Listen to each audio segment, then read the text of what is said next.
ભરૂચના આમોદમાં રાહદારી ગટરમાં ખાબક્યો।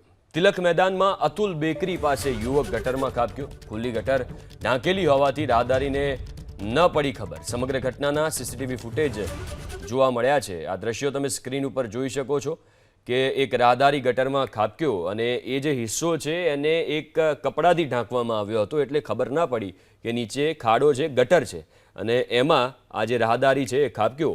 આ સીસીટીવી ફૂટેજ ભરૂચના આમોદમાં, જ્યાં એક રાહદારી રસ્તા પર નીકળી રહ્યો હતો અને ધ્યાન ન રહેતા એ ગટરમાં ખાબક્યો। તો સમગ્ર ઘટનાના સીસીટીવી ફૂટેજ તમે સ્ક્રીન ઉપર જોઈ શકો છો, જેમાં ગટરનો જેટલો હિસ્સો છે એની ઉપર એક કપડું ઢાંકી દેવામાં આવ્યું છે અથવા તો પ્લાસ્ટિક જેવું કંઈ ઢાંકવામાં આવ્યું છે, એટલે જ્યારે એ વ્યક્તિ ત્યાંથી પસાર થાય છે અને એની ઉપર પગ પડે છે તો એ વસ્તુ તૂટી જાય છે અથવા તો એ વ્યક્તિની સાથે જ ગટરમાં અંદર જતી રહે છે અને આ જે વ્યક્તિ છે એ ગટરમાં ખાબકે છે। સામાન્ય ઈજાઓ થઈ છે।